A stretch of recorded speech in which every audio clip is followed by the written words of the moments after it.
Baon lang. Hindi pa makakain ng maayos. Wala kasing tatay eh. Sigaw ng isang kaklase. Habang tinatapon ng tinapay ni Zia sa sahig. Tawa ng buong kaklase. Habang ang guro ay nagkunwaring walang naririnig. Umiiyak si Zia sa sulok. Yakap ang bag habang paulit-ulit na binubulong. Sabi ni Mama, babalik din siya. Biglang bumukas ang pinto ng classroom. Isang lalaking pumasok. Matangkad, elegante, halatang mayaman. Stop picking on her. Sigaw nito. Lumapit sa batang umiiyak. I'm his dad. Biglang katahimikan, lahat natigilan. Pero sa likod ng pintuan, nakatingin ang principal. Hawak ang birth certificate. Totoo nga ba? Siya nga bang ama? Kung bago ka pa lang sa channel neto, ibang kwento ni Ate Jane, istorya mo, ikwento ko. Huwag kalimutang pindutin ang notification bell at subscribe button. Mainit ang araw nang pumasok si Alina sa gusaling iyon. Isang matayog at modernong kumpanya na halos hindi niya akalaing mararating. Bitbit niya ang kanyang brown envelope ng resume at ang kaisa-isang bagay na nagpapatibok ng puso niya sa gitna ng kaba. Ang pag-asang matanggap bilang sekretarya para sa kumpanyang ito. Hindi ito para sa pangarap niya, kundi para sa gamot ng kanyang anak na si Zia. Lahat ay para kay Zia. Habang hinihintay sa reception, pinagpapawisan ng kanyang palad. Pinilit niyang magpakatatag. Sa dami ng aplikanteng nakita niyang umalis na bigo, tila nawawalan siya ng gana, ngunit kailangan niyang sumugal. Miss Alina Reyes? Tawag ng HR personnel. Tumayo siya. Ngumiti kahit pilit. Sumunod siya hanggang sa makitid na hallway patungo sa opisina ng CEO. Bakit sa CEO agad? Tanong niya sa sarili. Nagtataka. Hindi ba't dapat department head lang ng admin? May request po kasi si Sir Jared Alonte na personal niyang i-interviewin ng mapipiling applicant. Paliwanag ng HR. Biglang lumabig ang pakiramdam ni Alina. Tila nagdilim ang paligid sa biglaang banggit ng pangalang iyon. Jared Alonte. Ang lalaking minahal niya, ang lalaking unang nagpanginig sa puso niya, at ang lalaking bigla na lang nawala sa buhay niya 4 na taon na ang nakakaraan. Walang paalam, walang paliwanag, at ngayon, siya ang CEO ng kumpanyang ina-applyan niya. Hindi niya alam kung kakayanin niyang humarap. Pero tumango na lang siya at naglakad ng mahinahon. Kahit ang dibdib niya ay tila sasabog na sa kaba. Pagbukas ng pintuan, tumambad sa kanyang isang lalaking matangkad, naka-black suit. Malinis ang hiwa ng buhok at halatang taglay ang yaman at karisma. Nakatayo ito sa gilid ng malaking glass window. Nakatanaw sa syudad. Maupo ka. Maikling sabi nito. Hindi man lang lumingon. Umupo si Alina. Pilit pinapakalmang sarili. Hindi siya dapat matakot. Hindi siya dapat magpakita ng kahinaan. Pagharap ng lalaki, isang iglap lang ang lumipas bago tumigil ang mundo. Nagtagpo ang kanilang mga mata. Ang mga mata ng lalaking nangako noon ng habang buhay at pagkatapos ay nawala na parang bula. Alina. Bulong ni Jared, bakas ang gulat sa boses nito. Nanatiling tahimik si Alina. Ayaw niyang magsayang ng salita. Hindi siya pumunta doon para magreklamo sa nakaraan. Nandito siya para magtrabaho, para sa anak niya. Nagtagal ang katahimikan. Hindi ko inaasahan to. Dagdag ni Jared. Ikaw palang aplikante. Hindi ko rin inaasahan na ikaw ang CEO. Sagot ni Alina, diretso ang tingin. Pero nandito ako para magtrabaho, hindi para balikan ang nakaraan. Napatingin si Jared sa kanya ng mariin. Hindi niya alam kung matutuwa ba siya o maiinis. May halong galit at pagtataka sa kanyang mga mata. Bakit ka nag-a-apply? Alam mong kailangan ko ng trabaho. Putol ni Alina. At hindi ko inaasahang magkikita pa tayo. Nagtama muli ang kanilang tingin. Ngunit bago pa man lumalim ang usapan, muling tumingin si Jared sa kanyang desk. Kinuha ang resume. Tahimik na binasa. Tila sinusuri kung totoo bang nababasa niya. Ang dating Alina na masayahin at puno ng pangarap. Ngayon ay formal, tahimik, at malamig.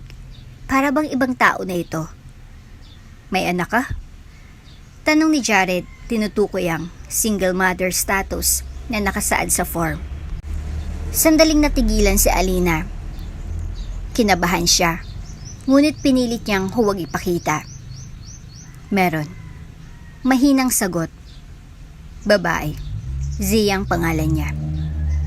Hindi na siya nagdagdag ng detalye. Hindi na siya nagsinungaling. Ngunit hindi rin niya sinabi ang buong katotohanan. Napailing si Jared. Hindi ko akalaing may anak ka na pala. Hindi mo na dapat alalahanin. Matigas na sagot ni Alina. Wala ka namang pakialam, di ba? May sakit sa tono niya, pero pinilit niyang panatilihing kontrolado ang emosyon. Matagal na katahimikan muli, tila parehong may gustong sabihin pero pinipigil. Sa huli, tumayo si Jared, lumapit sa desk, tinapik ang resume at tumango. Pumasok ka na bukas, 8 a.m. sharp. Ayoko ng late. Napakunot ang noo ni Alina. Ibig mong sabihin? Tinanggap na kita. Kailangan ko ng sekretaryang maaasahan. At base sa records mo, may kakayahan ka. Wala ka bang ibang motibo? Mapait na tanong ni Alina. Wala. Sagot ni Jared. Trabaho lang ito. Gusto mo ng trabaho. Meron ka na. Tumayo na rin si Alina. Bitbit ang dignidad. Salamat. Hindi kita bibiguin. Habang palabas na siya ng opisina, hindi niya napigilang lingunin si Jared sa huling sandali. Hindi na ito nakatingin sa kanya. Nakatitig ito sa kanyang cellphone, pero halata sa pagkilos nito ang pagkabigla pa rin. Sa likod ng matatag na mukha ni Alina, ay ang puso niyang muling nabubuhay sa kirot. At sa ilalim ng katotohanan ng kailanman ay hindi niya sinabi na ang batang si Zia ay bunga ng pagmamahalan nila noon. Hindi naging madali para kay Alina ang unang araw sa trabaho. Bagamat formal at maayos ang kanyang kilos, ramdam ng lahat ang tensyon sa pagitan nila ng CEO. Tahimik siya ngunit epektibo, eksakto sa gusto ng isang katulad ni Jared Alonte.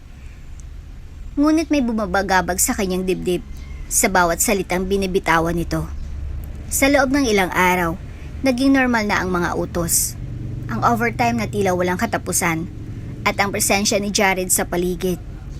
Lagi siyang naroroon, tila sinasadyang laging may dahilan para makita si Alina, kahit sa mga bagay na hindi naman dapat siya ang tumututok.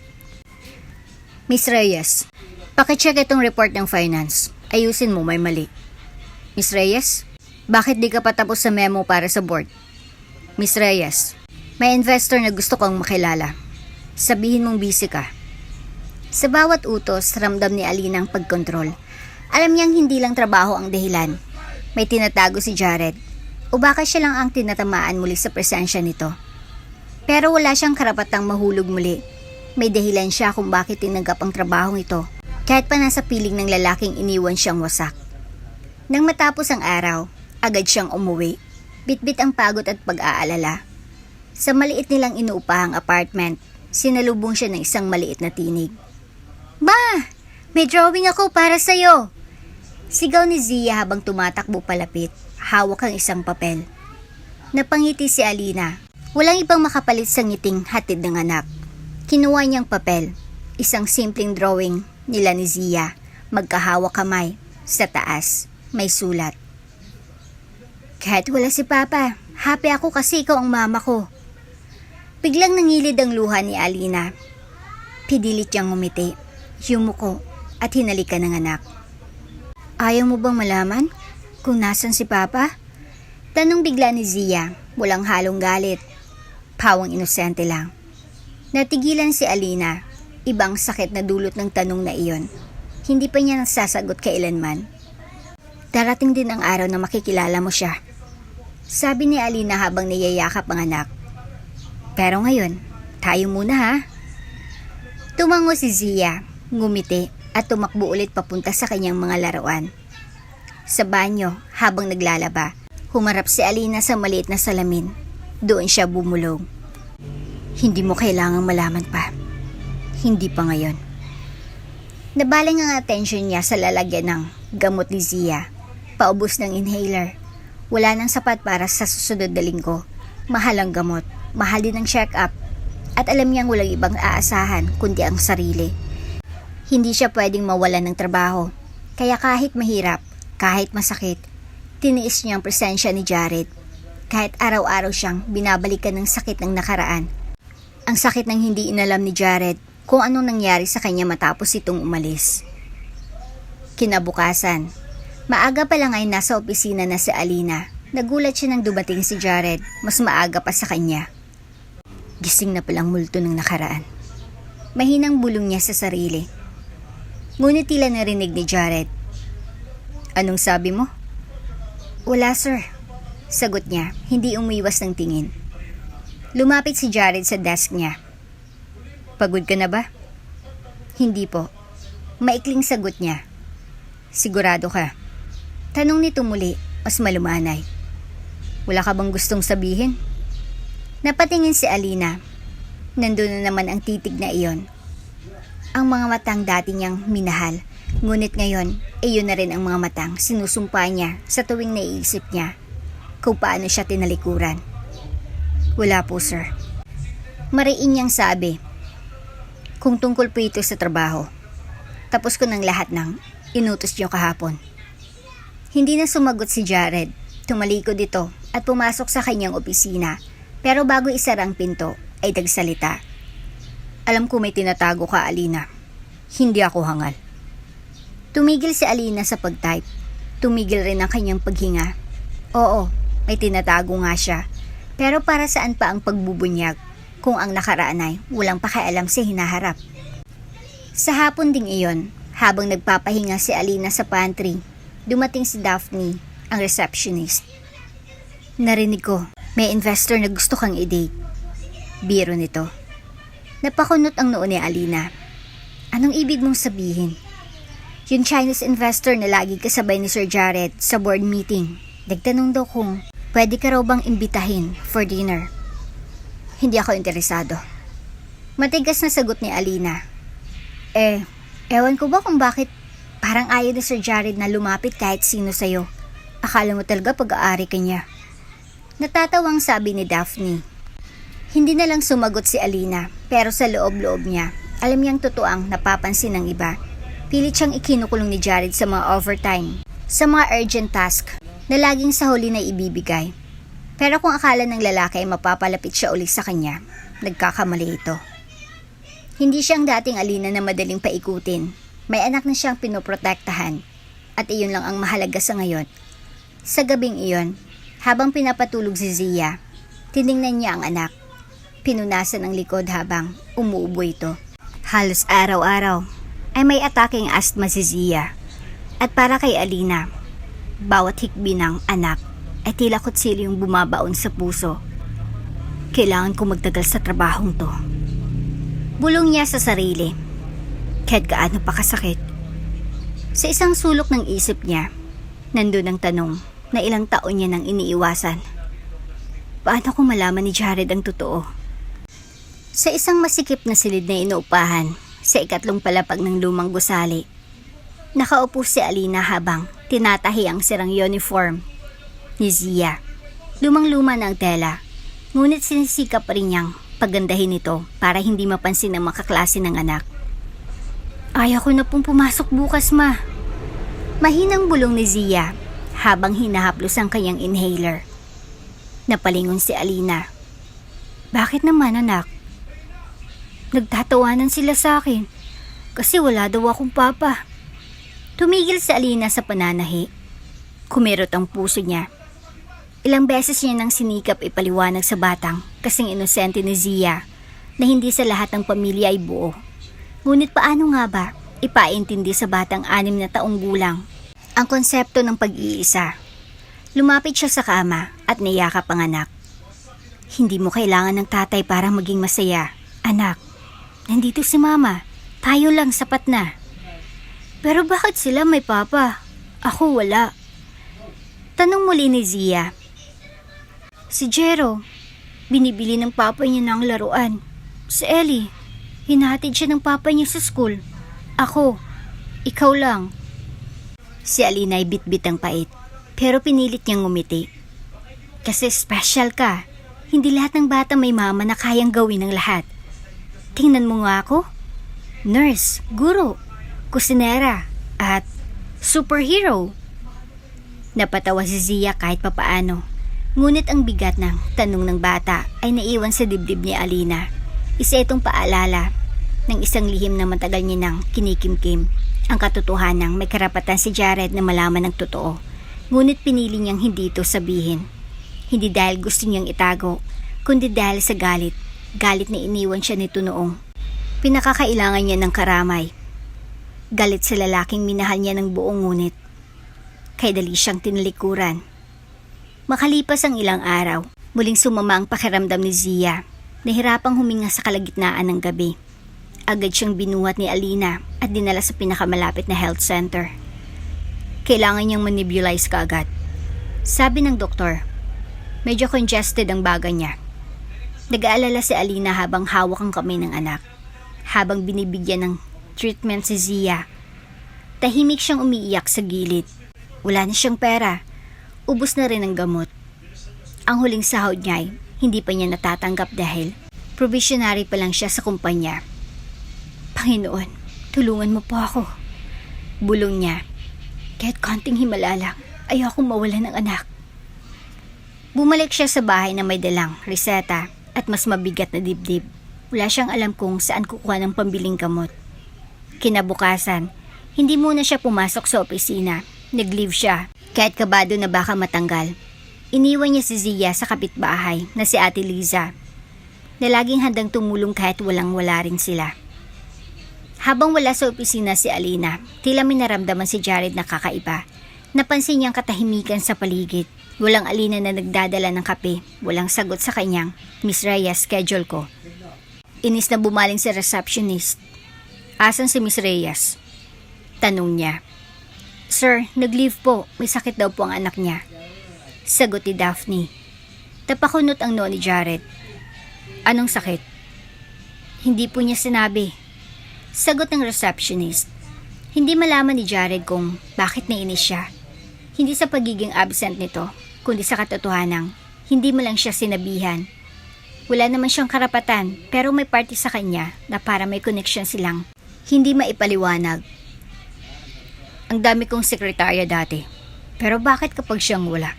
Parang kulang ang opisina. Bulong niya sa sarili. Pagdating ng gabi, habang nagbubukas ng laptop para ayusin ang report na dapat sanay, si Alina ang gumagawa. Napadako ang tingin niya sa isang lumang folder sa kanyang inbox. Mga resume ng mga aplikante, isa doon kay Alina. Binuksan niya muli ito. Nakalata doon ang pangalan ng anak, Zia Reyes. Zia. Napaisip si Jared, pamilyar ang pangalang iyon. Parang narinig niya na sa ibang pagkakataon. Makalipas ang ilang araw, bumalik na si Alina sa trabaho. Puyat, pagod, ngunit may ngiti pa rin sa labi.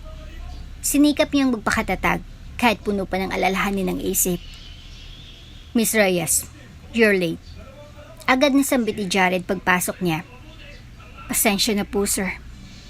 Mahinang sagot ni Alina. Na traffic lang. Hindi na siya pinansin ni Jared. Ngunit habang nagtatrabaho, nakatingin nito sa kanya mula sa loob ng opisina. May bumabagabag sa isip ng lalaki. Isang hinala na hindi niya maintindihan. At habang lumalalim ang gabi sa opisina, habang si Alina ay tahimik na nagtatrabaho para sa anak, habang si Jared ay patuloy na iniisip kung bakit hindi niya mapakawalan ang presensya ni Alina, ay patuloy ding lumalalim ang lihim sa pagitan nila. Isang lihim na may pangalang Zia. Sa pagdiriwang ng ika-10 anibersaryo ng kumpanya ni Jared Alonte, isang engranding event ang inorganize ng isang kilalang hotel sa Makati. Bukod sa mga empleyado, inimbitahan din ng mga piling paaralang tinutulungan ng kumpanya para sa kanilang Corporate Social Responsibility Program. Isa sa mga paaralang ito ay ang pinapasukan ni Zia. Kaya't nung araw na iyon, habang abala si Alina sa pag-aasikaso ng mga report, hindi niya inakaalang sasabay ang event ng anak niya sa parehong lugar kung saan ginaganap ang okasyon ng kumpanya. Ma, kakanta kami mamaya ha? Masiglang sabi ni Zia bago pumasok sa school service. Piano version po ng anak. Solo ako sa simula. Napangiti si Alina kahit ramdam ang kaba sa dibdib. Galingan mo anak. Bibili si mama ng cake pagka uwi mo para may reward. Promise ha? Sigaw ng bata habang sumakay. Sa hotel ballroom, nagsimula ng programa. Nakatayo si Jared sa harapan ng stage. Nakaitim na tuxedo at hawak ang wine glass habang nakikinig sa opening remarks ng events host. Ngayong araw, kasama natin ang ilang piling eskwelahan. Nakatuwang natin sa pagbibigay ng pag-asa sa mga batang nangangarap. Isa-isang pumasok sa stage ang mga bata mula sa iba't ibang paaralan. Isa na doon si Zia, naka-white dress.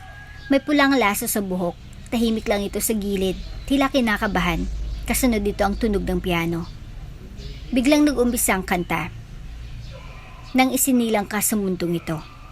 Lahat ay napatahimik.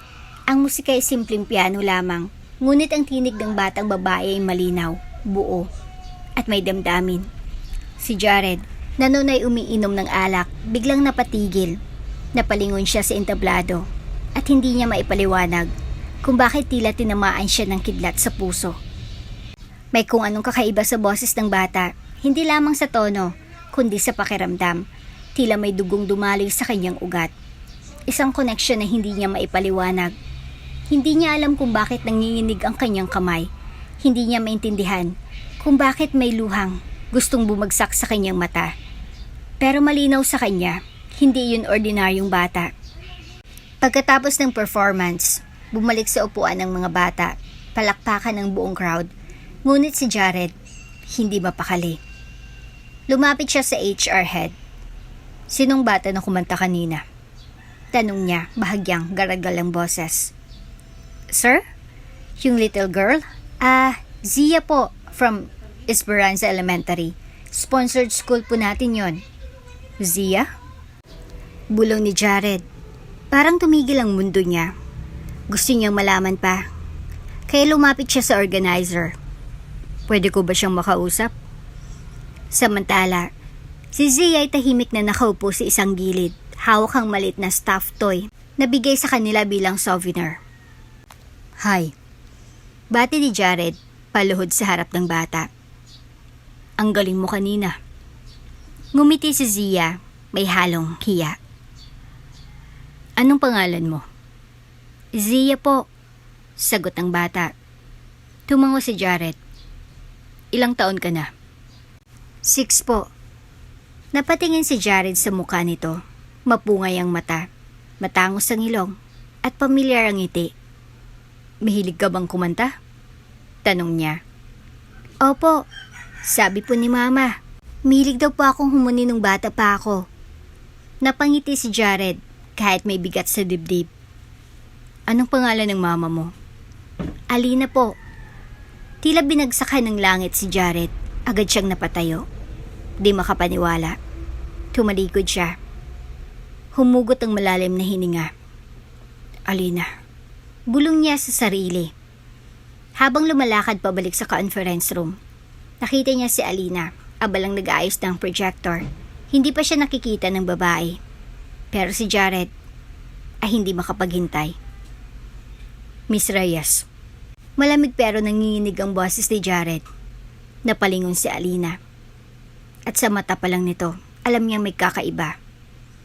Saan mo nakuha ang pangalan ng anak mo? Tanong agad ni Jared. Walang pasakalye. Natahimik si Alina. Natuyuan ng laway. Anong ibig mong? Zia. Putol ni Jared. Galing sa pangalan ng paborito nating violinist noon. Di ba si Lucia Zarate ang idol natin? Hindi makasagot si Alina. Tumalikod dito. Parang gustong umiwas. Ngunit hindi na siya pinakawala ni Jared. Sagutin mo ako, Alina. Ngunit sa halip na harapin siya, nilakasan ni Alina ang loob at sumagot. Wala kang karapatang tanungin ako tungkol sa anak ko. Bakit? Dahil ba? Dahil ba ako ang ama? Madiin na tanong ni Jared. Naputol ang paghinga ni Alina. Nagsimulang mangindig ang kanyang kamay. Hindi mo alam ang sinasabi mo. Alina. Pabulong ngunit mariin ang boses ni Jared. Narinig ko ang boses niya. Nararamdaman ko. Sa dugo ko siya. Nagtama ang kanilang mga mata. Walang nagsalita. Tanging tibok ng puso lamang ang maririnig kong pakikinggan ng mabuti. Kinagabihan, habang hinihimas ni Alina ang likod ni Zia na may konting ubo, hindi niya mapigilang mapaluha. Anak, mahina niyang bulong. Kung dumating man ang araw na malalaman niyang totoo. Hinuwakan niya si Zia sa kamay kahit nakapikit na. Ma, okay lang kahit wala akong papa. Ikaw lang sapat na. Pero paano kung dumating nga ang araw na yon? Paano kung hindi niya na kayang pigilan? At paano kung naramdaman na ni Jared ang koneksyon na matagal niya nang pilit ikinukubli? Simula nang narinig ni Jared ang boses ni Zia at makumpirma ang pagkakapangalan nito, hindi na siya mapalagay. Sa bawat araw na lumilipas, mas lalo siyang naubusan ng pasensya. Lalo na tuwing nakikita si Alina sa opisina, tahimik, tapat. Pero tila may pader sa pagitan nila na hindi niya mabasag. Naging mas istrikto si Jared. Halos wala ng araw na hindi niya pinupuna ang trabaho ni Alina. Miss Reyes, ito bang report na tinatawag mong maayos? Tanong nito isang umaga habang hawak ang tablet. Nagkibit balikat si Alina. Na-double check ko na po yan, sir. Wala pong mali sa figures. Pagod ka ba? Kasi parang wala ka sa wisyo sa magawa mo nitong mga nakarang araw. Kagatlabi si Alina. Hindi siya sumagot. Inilagay niya ang mga folder sa mesa ni Jared at tahimik na lumabas ng opisina. Hindi niya maintindihan kung bakit biglang naging masungit si Jared. Iniisip niya, alam na kaya nito ang totoo? O pinaglalaroan lang siya ng pagkakataon? Sa kabilang banda, si Jared ay litong-lito. Galit siya, pero hindi niya maipaliwanag kung kanino. Kay Alina, dahil sa pakiramdam niyang nalinlang siya. O sa sarili niya, dahil bigla na lang muling nabuhay ang damdamin niya sa babaeng pinilit niyang kalimutan noon. Lumipas ang ilang araw, dumating isang malaking investor mula sa Singapore. Si Mr. Han, isa itong multi-millionaire na may balak maglagak ng puhunan sa expansion project ng kumpanya. Ipinakilala ito ni Jared sa buong board, kasama si Alina sa meeting para kumuha ng minutes. Pagkatapos ng presentation, lumapit si Mr. Han kay Alina. You're very smart and charming. Miss? Reyes po. Sagot ni Alina. Reyes. Ulit ng lalaki habang nakangiti. You know, your boss is lucky to have you. Napatingin si Jared sa eksenang iyon at tila biglang sumiklab ang selos sa kanyang dibdib. Nakita niyang humawak si Mr. Han sa braso ni Alina habang nagbibiro. At bagamat professional ang kilos nito, tila may kakaibang kiliti sa tingin. Pagkaalis ng investor, agad pinatawag ni Jared si Alina sa opisina. Simula bukas, ikaw mag-aayos ng reports hanggang gabi. Overtime ka araw-araw. Hindi ko kailangan ng sekretaryang pa-charming-charming sa investors. Napatingin si Alina sa kanya, halatang gulat. Wala akong ginagawang masama. Alam kong estilo ng katulad mo, Alina. Malamig na sagot ni Jared. Gagamitin ang ganda para makuha ang gusto. Parang sinampal si Alina sa narinig. Nanginginig ang boses niyang sumagot. Kung wala kang respeto sa akin bilang tao, pwede mo na akong tanggalin. Pero huwag mo akong insultuhin ng ganyan. Tumalikod siya, nangingilid ang luha, ngunit hindi niya pinakita. Kinagabihan, habang inaasikaso ni Alina ang gamot ni Zia, naalala niyang sinabi ni Jared, gagamitin ang ganda para makuha ang gusto. Mapait ang ngiti niya, kung alam lang nito kung ilang gabing wala siyang tulog. Kung ilang beses siyang nagpalipas ng gutom para kay Zia. Kung alam lang nito kung ilang ulit niyang isinakripisyo ang sariling pangarap para sa kaligtasan ng anak nila. pero wala siyang balak makipagsagutan. Hindi niya kailanman ibababa ang antas ng galit. Hindi siya narito para ipaglaban ang puso niya. Nandito siya para sa anak niya. Sa sumunod na linggo, halos hindi makausap si Alina. Puno ng mga araw ng overtime. Kapag hindi nagpiprint ng report ay nasa meeting. Kapag hindi abala sa logistics ay sinusundo si Zia ng huli. Ma, bakit laging late ka na po ngayon? Tanong ni Zia minsang umuubo habang hinihigaan. Pasensya na anak. Marami lang si mama na ginagawa sa trabaho. Masama po ba boss mo? Napatawa si Alina kahit may pait. Minsan, gusto ko po sana kayo sabay kumain sa family day sa school. Napahinto si Alina. Hindi pa siya nakapag-confirm sa event. Isa pa, hindi pinapayagang umabsent ang kahit sinong staff sa araw ng deadline.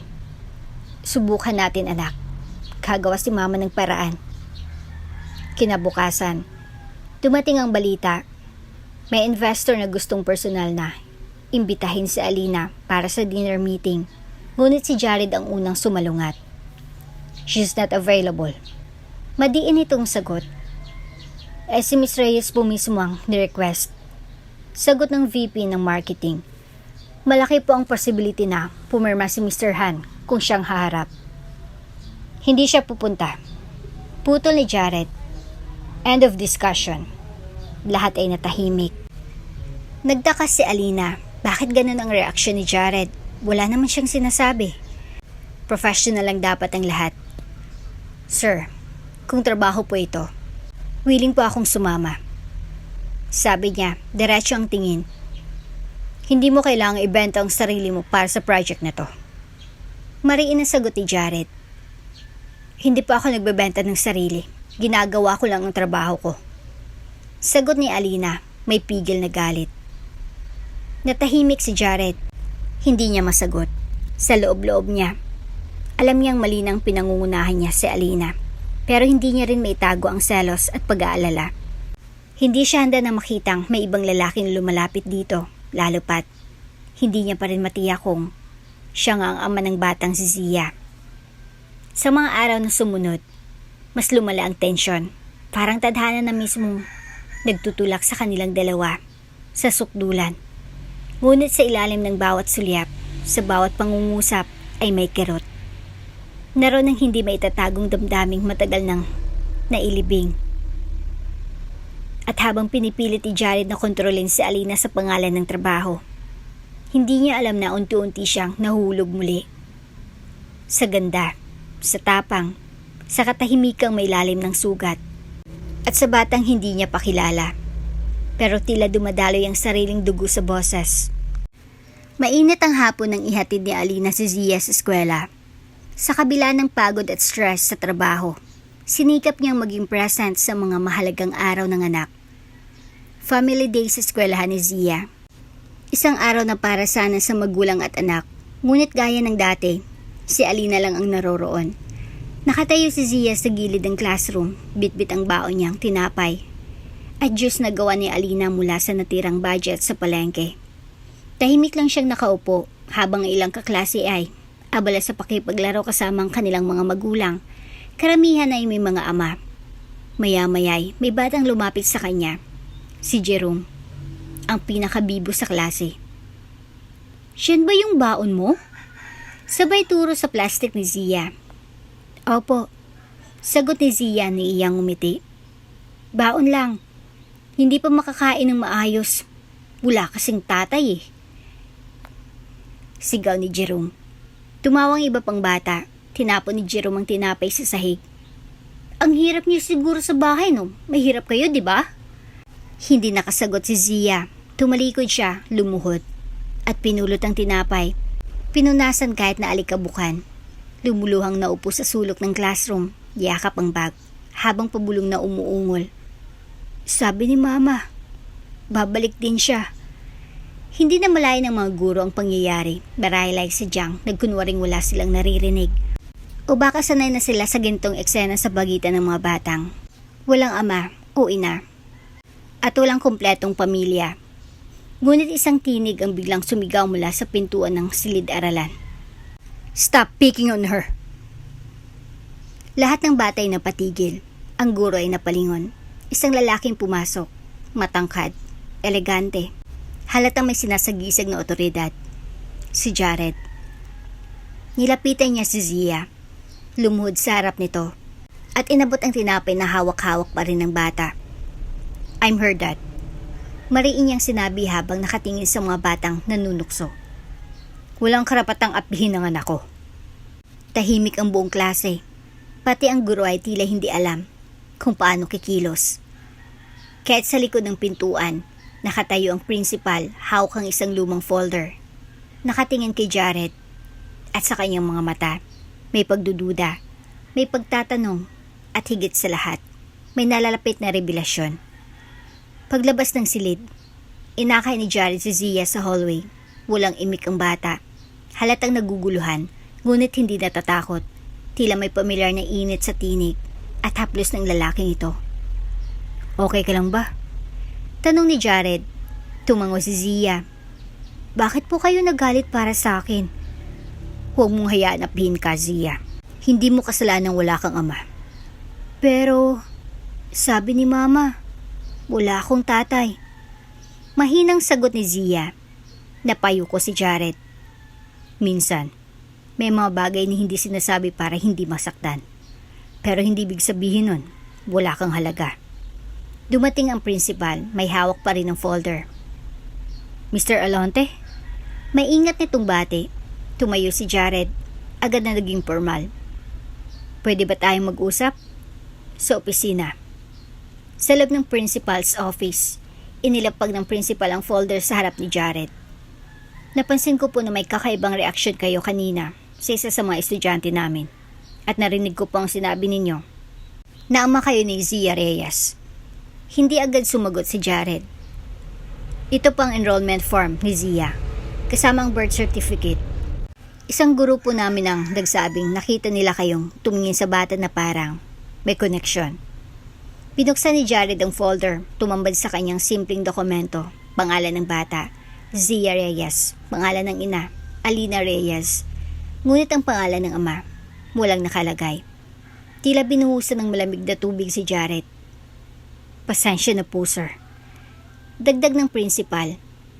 May ilang sponsor po kami na gustong tulungan ng bata, lalo na sa kanyang asthma, pero nais lang po naming tiyakin na kung sakaling may interes kayo, ay formal lang usapan. Hindi na sumagot si Jared, dahan-dahang isinara ang folder. Salamat po sa concern nyo. Ako na pong bahala. Paglabas niya ng opisina, nakita niyang nasa hallway pa rin si Zia, nag-aabang. Uuwi ka na ba? Tanong niya. Wala pa po si Mama. Sagot ng bata. Nais mo bang sumabay muna sa akin? Alok ni Jared, maingat ang tono. Nagdalawang isip si Zia, ngunit tumango rin. May kung anong tiwalang nabubuo sa bata. Isang pakiramdam na tila natural, parang dugo. Habang nagmamaneho si Jared pa uwi, hindi niya mapigilang lingunin ng batang tahimik na nakaupo sa likuran ng sasakyan. Zia? Tawag niya. Opo? Mahilig ka ba sa classical music? Tumango si Zia. Sabi po ni Mama, bilig daw po kayo sa ganon. Napapikit si Jared sa manibela. Ano pang sinabi ng mama mo tungkol sa akin? Wala po. Wala daw po akong papa. Hindi na nagsalita si Jared, pero sa puso niya may umaalpas na damdamin. Hindi na siya nagtatanong dahil sa pagdududa. Nagsisimula na siyang magtanong dahil sa paniniwala. Hindi na matanggal sa isip ni Jared ang nangyari sa eskwelahan ni Zia. Ang boses ng bata, ang reaksyon niya, at higit sa lahat, ang lumang birth certificate na walang pangalan ng ama. Sa bawat alaala, lalong lumalakas ang hinala sa kanyang dibdib. Naging mas madalas ang pag-iisip niya kay Zia, lalo na't paulit-ulit na bumabalik sa kanyang pandinig ang tinig nito habang kumakanta. At ang pangalan, Zia. Pangalan niya siya mismo ang minsang iminungkahi noon kay Alina habang pinaplano pa lang nila ang buhay na magkasama. Mula sa isang simpleng pagtataka, nawa ito sa pagkakahumaling. Hindi sa pagkahumaling sa bata, kundi sa ideya ng katotohanan na may posibilidad na si Zia ay bunga ng pagmamahalan nila ni Alina. Lunes ng umaga, hindi na asang dumaan si Jared sa eskwelahan ni Zia bago pumasok sa opisina. Ayaw niyang tanungin si Alina, hindi pa siya handang harapin ang sagot mula sa kanya. Gusto muna niyang makita, maramdaman, at mapagtibay ang hinala sa sarili niyang paraan. Mula sa loob ng sasakyan, pinanood niya si Zia habang naglalaro sa harap ng silid-aralan. Nakakunot ang simpleng puting blouse at baldang navy blue. Nakapusod ang buhok at nasa gilid ng labi ang bahagyang dimples na hindi niya matanggal sa isip. Tila may sariling mundo ang bata. Masigla, magalang sa mga kaklase, pero tahimik kapag nag-iisa. Parang ako. Bulong ni Jared habang nakasandal sa manibela. Napansin niyang nakatingin ng isang babaeng guro sa bata. Tapos ay lumingon sa kanya. Agad siyang umalis upang hindi makatawag pansin. Sa opisina, hindi rin siya mapakali. Pinagmasdan niya si Alina na abalang nagtatype sa computer habang pinupunasan ng pawis sa noo. Kita sa mata nito ang pagod at pag-iwas. Nang may dumaan na lalaking investor, napatingin ito kay Alina at ngumiti. Agad namang pinigilan ni Jared ang lalaking tila may intention pang makipagkilala. Meeting starts now. Let's go. Putol niya sa usapan, sabay alis. Pagbalik sa loob ng opisina, tinawag niya si Alina. Miss Reyes, stay for overtime tonight. May babaguhin tayo sa proposal. Tumingin si Alina, kita sa mukha ang pag-aalinlangan. Sir, kung pwede po sana. May asthma check-up po kasi si Zia mamayang gabi. Napatingin si Jared. Si Zia? Opo. Napailing si Jared, hindi dahil sa galit, kundi dahil sa pagkabigla sa narinig. Muli siyang naupo at tumingin kay Alina na halatang gusto nang umalis. Sige, go. Bukas na lang natin gawin ang revisions. Nagulat si Alina. Salamat po, sir. Paglabas niya ng opisina, napabuntong hininga si Jared. Pikit ang mga mata. Kinakain niya ng konsensya. Ayaw niya nang isipin, pero unti-unti niya nang nakikita ang ugali, ang galaw, ang mga mata ni Zia, tila mga salamin ng kanyang pagkatao. Kinabukasan, habang nagkakape si Jared sa pantry, dumating si Daphne, ang receptionist.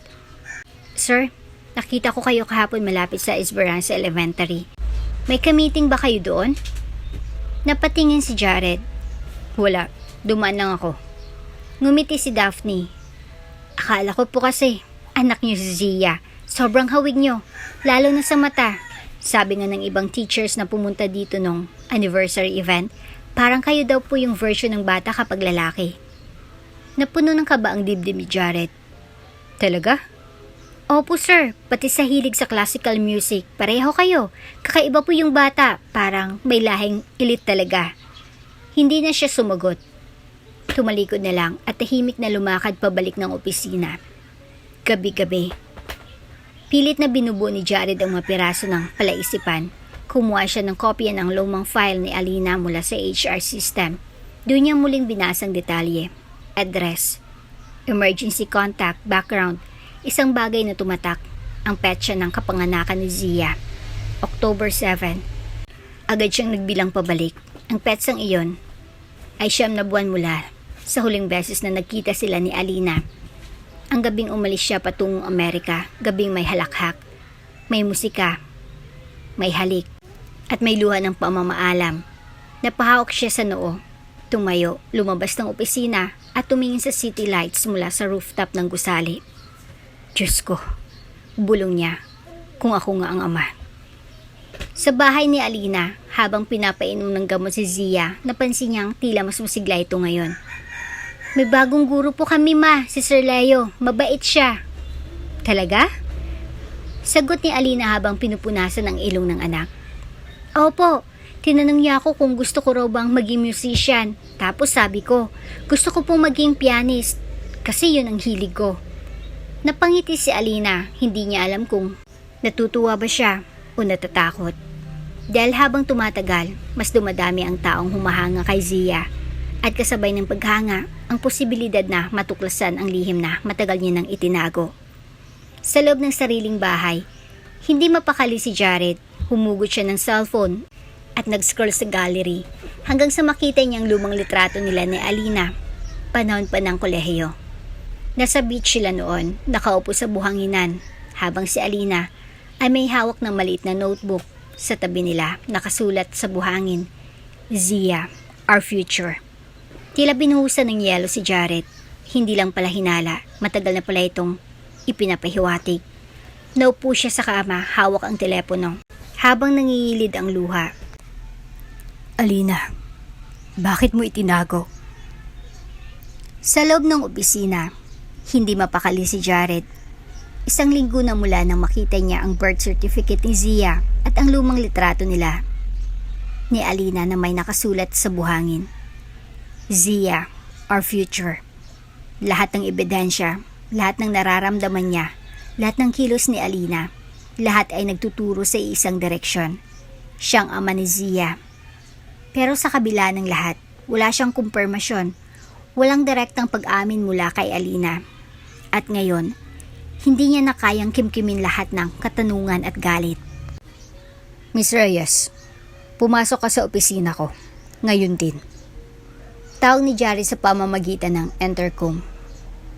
Nagulat si Alina, pero agad tumayo. Ramdam niyang may mabigat sa tono ni Jared, pero wala siyang ideya kung ano. Pagpasok niya, agad isinara ni Jared ang pinto. Anong kailangan niyo, sir? Hindi agad sumagot si Jared. Tumayo ito mula sa kinaupuan, tumalikod, saka huminga ng malalim bago nagsalita. Matagal na akong nagtitimpi, Alina. Pero hindi ko na kayang itago.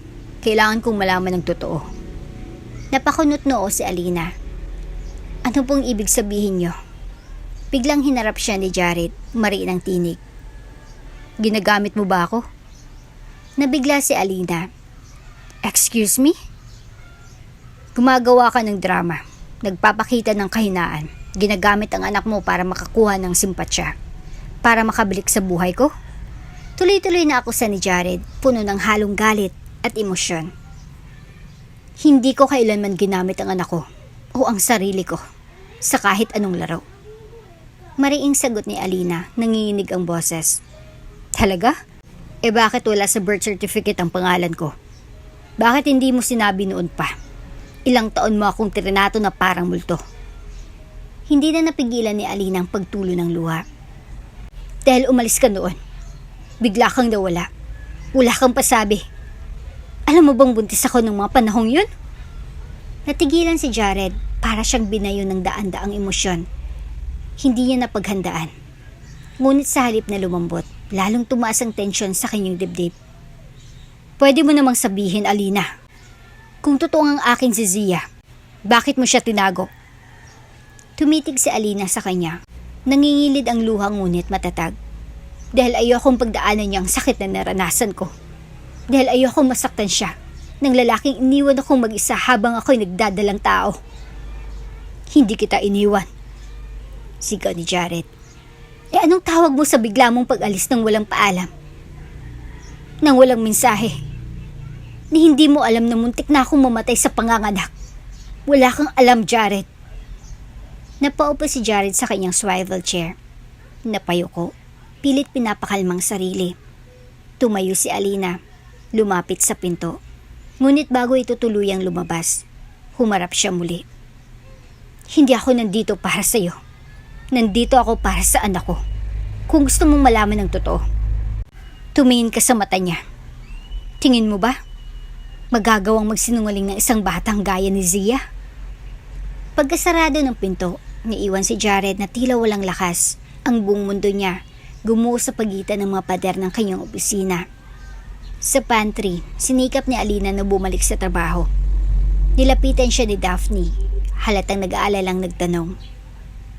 Okay ka lang ba, Alina? Tumango si Alina. Okay lang, sanay na. Pero sa likod ng ngiting pilit, tumadaloy ang puot, lungkot, at panghinayang. Gusto na sana niyang sabihin ang lahat, pero hindi niya inakalang lalapitan siya ni Jared na puno ng galit at pagdududa. Akala niya, mahal pa rin siya nito, pero mali pala siya. Kinagabihan, Habang nilalagyan ng Vicks ang likod ni Zia, tahimik si Alina. Napansin ito ng anak. Ma, okay ka lang po? Okay lang anak, pagod lang si mama. May umiyak po sa school kanina, sabi ng teacher. Pag umiyak ka raw, ilabas mo lang kasi mas masakit daw kapag tinatago. Napangiti si Alina. Matalino talagang anak ko. Bakit po kayo umiyak sa loob? Sabay turo ni Zia sa mata ni Alina. Hindi na siya nakasagot. Iyakap na lang niya ang anak ng mahigpit. Samantala, si Jared ay nasa harap ng kanyang laptop, nakatingin sa larawan ni na Alina noong kolehiyo. May lumang recording silang dalawa, nagtatawanan habang nagpa-piano duet. Biglang may tumunog na voice message mula kay Daphne. Sir, may update na po pala sa request nyo.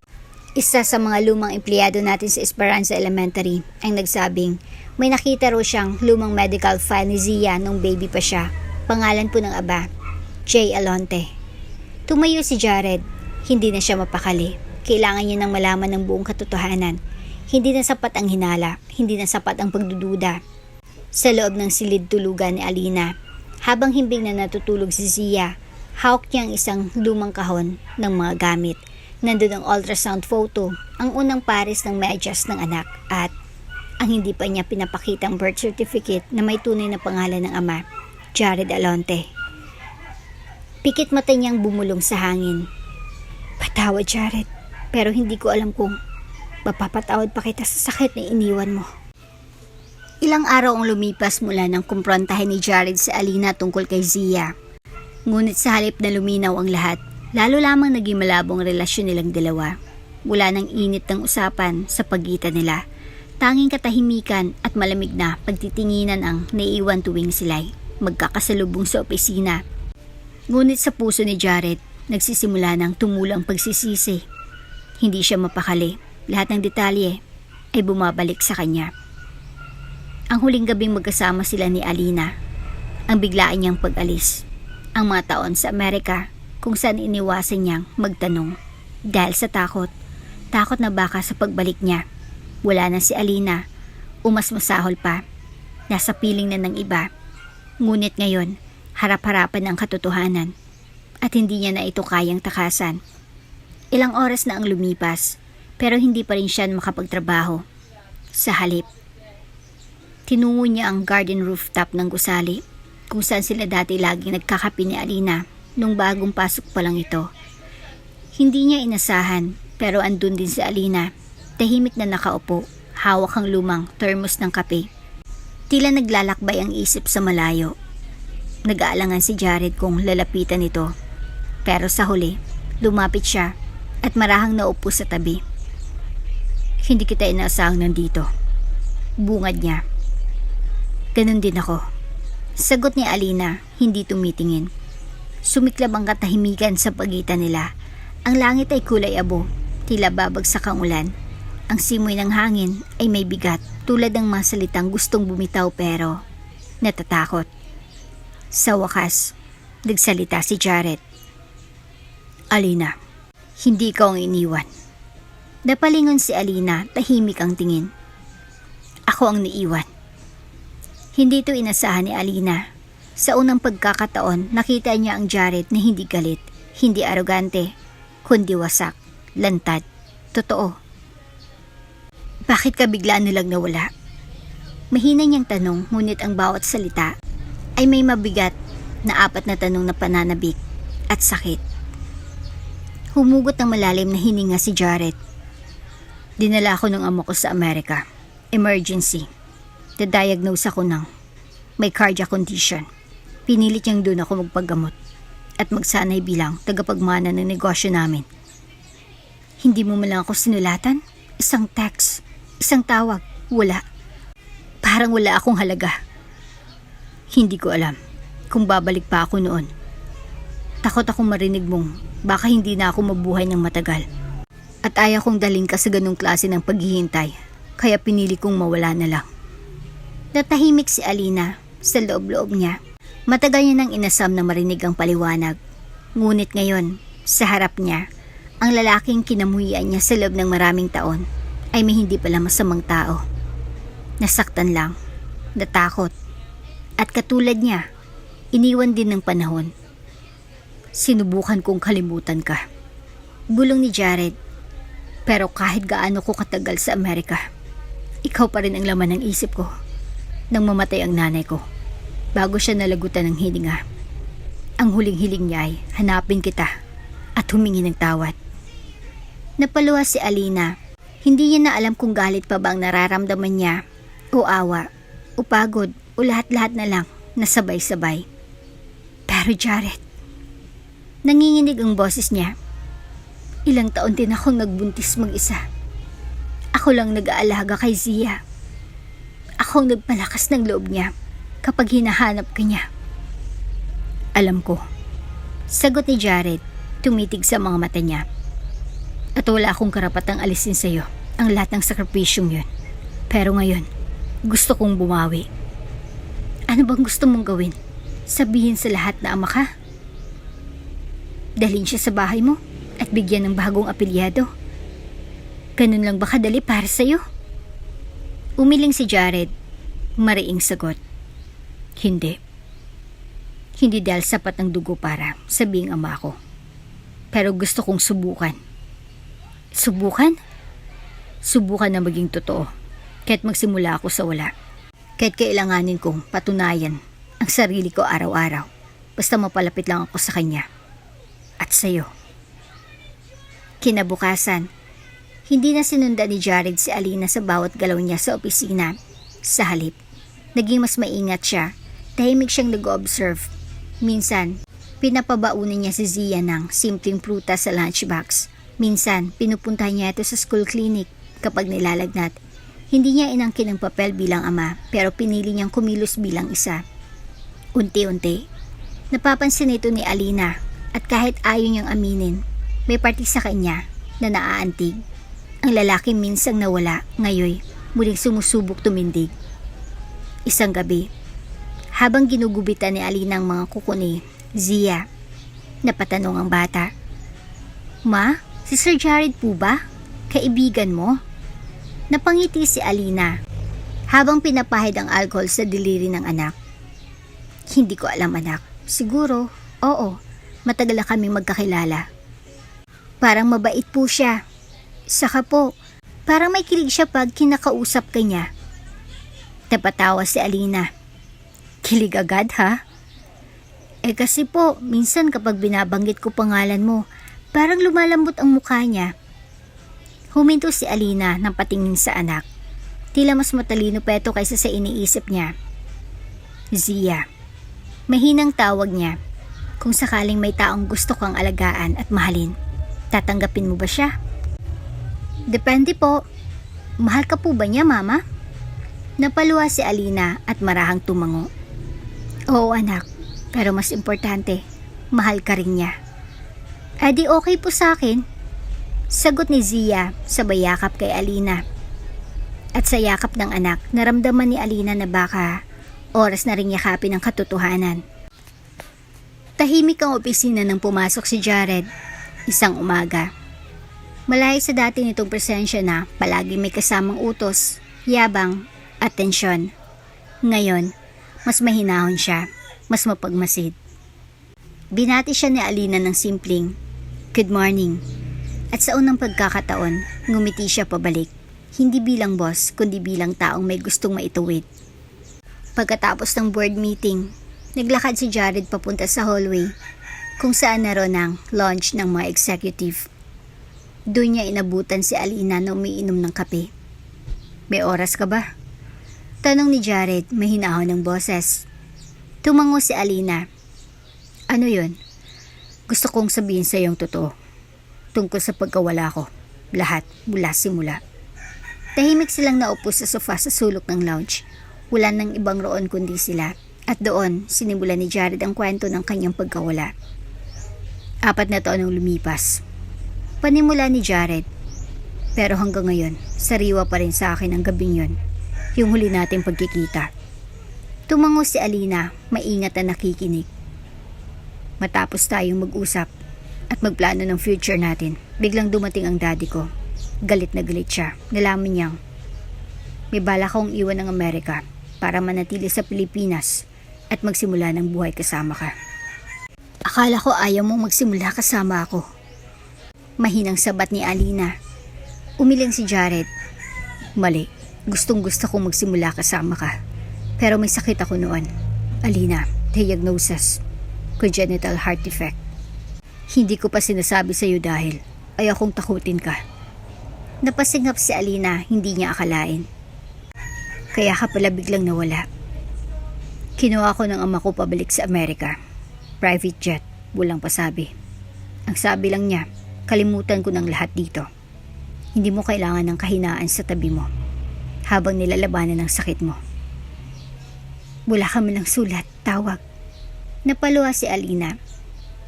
Hawak niya ang lahat ng phone ko. Tinanggal niya ang mga accounts ko, pati email. Lahat kinontrol niya. Sa ospital, 2 buwan akong hindi makalabas. At nang medyo gumaling na ako, sinabak naman ako sa training sa business para maging CEO. Tumango si Alina, nanginginig ang kamay habang humihigop ng kape. Saka ko na lang nalaman. Patuloy ni Jared. Namatay na pala ang mama ko habang nasa chemotherapy. At bago siya mawala, huling habili niya. Hanapin ko raw ang babaeng iniwan ko at ang anak ko. Alam niya? Gulat ni Alina. Hindi niya alam ang pangalan mo. Pero naramdaman daw niya na sa mga kwento ko na may iniwan akong mahalaga. At ngayon, eto ako. Tahimik si Alina, hindi niya alam kung ano ang dapat mararamdaman. Galit ba? Lungkot? O awa? Alina, malumanay na sabi ni Jared. Hindi kita sinadyang saktan. Pero sinaktan kita pa rin. At kung alam ko lang noon ang lahat ng pagdaanan mo. Ikaw, si Zia. Hindi ko na hiningi pa ang tulong mo, Jared. Putol ni Alina. Pinilit kong magpakatatag. Nagsimula akong muli. Mag-isa. Itinaguyod ko si Zia gamit ang kunting ipon. Bentahan ng banana Q. Pagbabenta ng second-hand clothes online. At kung ano-ano pa, nahirapan ako. Pero hindi ko kailanman ginamit ang anak natin bilang panangga upang akit sa kahit sinong lalaki.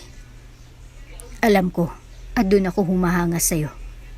Napalingon si Alina. Humahanga? Oo, kasi kung ako ang iniwan, baka sumuko na ako.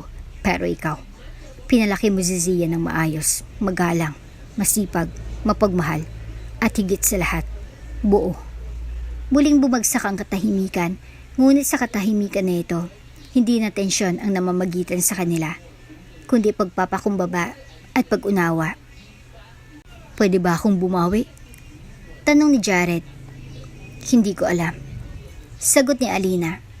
Hindi ko alam kung paano, kung kailan, kung makakaya pa ng puso ko. Hindi ko ipipilit ang sarili ko, Alina. Pero hihiling ako ng pagkakataon.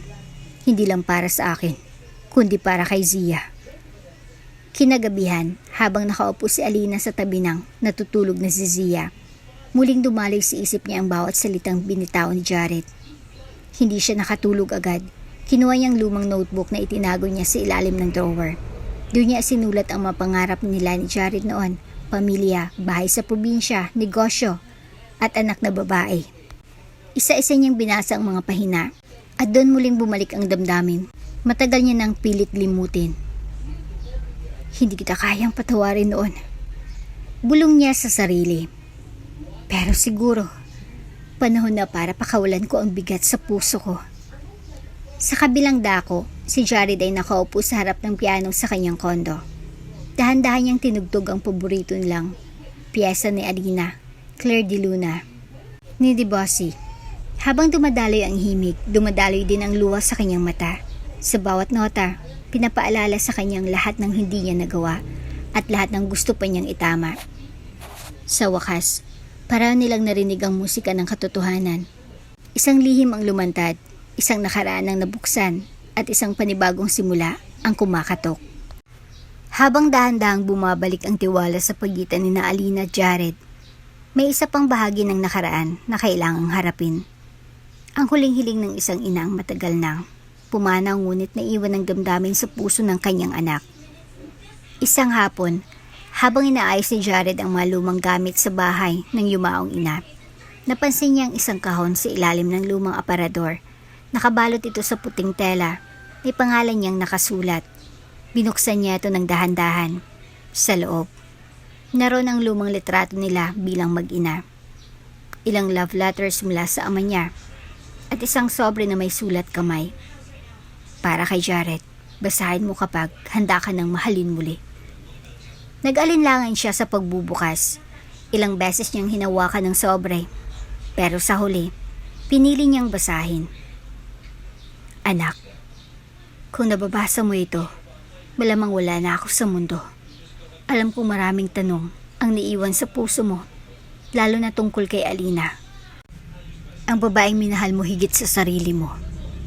Nung una kitang narinig magsalita tungkol sa kanya, nakita ko agad kung paanong binago ka ng pagmamahal. Hindi ka na lang basta anak ko, Jared. Naging tunay kang lalaki, responsable, masaya, may direksyon. Kaya noong nakita kong ginulo ka ng ama mo, nung dinala ka niya palayo kay Alina, alam kong winasak niya ang puso mo buong-buong. May inari sa kanya. Hindi ko siya napigilan noon at alam kong ikinasama mo rin sa akin yon. Pero sana, maintindihan mong wala akong laban sa desisyong iyon ng ama mo. Laban sa sakit mo, laban sa takot mong mawala. Pero ngayong alam mong ligtas ka na. Jared, hanapin mo siya. Kung totoo ang sinabi mo noon na mahal mo siya, kung totoo ang ngiti mong dati ko lang nakikita kapag kasama mo siya, balikan mo. Humingi ka ng tawad, hindi lang para sa kanya, kundi para sa iyo. At para sa batang iniwan mong hindi mo man lang nasilayan. Oo, Jared, alam ko, may anak ka. Hindi ko kailangang magsalita. Nakita ko sa mata mo, hindi mo lang matanggap sa sarili mong may naiwan ka. Pero anak, hindi pa huli ang lahat. Pumunta ka sa kanya. Sabihin mong hindi ka na aalis. Sa huling hininga ko, iyon lang ang dasal ko, na sa pagbabalik mo, matutunan mo uling magmahal, hindi para bawiin ang nakaraan, kundi para buuin ang kinabukasan. Mahal kita, anak. Palayaan mo ng puso mo. Mama. Natulala si Jared matapos basahin ang liham. Hindi niya napigilang mapaluha. Parang muling nabuhay ang ina sa kanyang harapan. At sa bawat linyang kanyang binasa, isang piraso ng kanyang pagkatao ang muling nabubuo. Buong gabi siyang nag-isip. Nakatanaw sa bintana ng kanyang kondo, hawak ang sobre ng ina. Sa wakas, ramdam niya na may basbas na siya para gawin ang matagal niya nang gustong gawin. Ang buuin muli ang pamilyang hindi pa niya nakilala ng buo. Kinabukasan, maaga siyang nagpunta sa opisina. At sa mesa ni Alina, may iniwan siyang maliit na kahon. Hindi ito mayabang, hindi ito enggrande. Isa itong simpleng kahon na may laman. Isang framed photo nila ni Alina noong kolehiyo, ang sulat ng kanyang ina, at isang bulaklak na rosas. Pagpasok ni Alina, nagulat siya sa nakita. Dahan-dahan niyang binuksan ang kahon at binasa ang sulat. Sa bawat salita, naramdaman niya ang bigat ng panghihinayang. Pero higit sa lahat, ang sinseridad ng pagbabago. Habang tahimik siyang nagbabasa, lumapit si Jared. Alina, Aniya, hindi ako lumalapit para humingi ng patawad lang. Nandito ako dahil sa huling hiling ng taong nagpalaki sa akin, ang mama ko. Pinatong ni Alina ang sulat sa mesa. Saan mo nakuha to? Galing sa kahon na iniwan niya. Sinulatan niya ako bago siya pumanaw. Alam niya may anak ako. Alam niya may iniwan akong pangakong hindi natupad at gusto niyang itama ko yun. Napalunok si Alina, pigil ang luha. Anong gusto mong gawin ngayon? Tulungan mo ako makilala si Zia. Hindi ko hihingi na bigyan mo ako ng papel na ama. Sa kanya kaagad. Pero hayaan mo ako magsimula.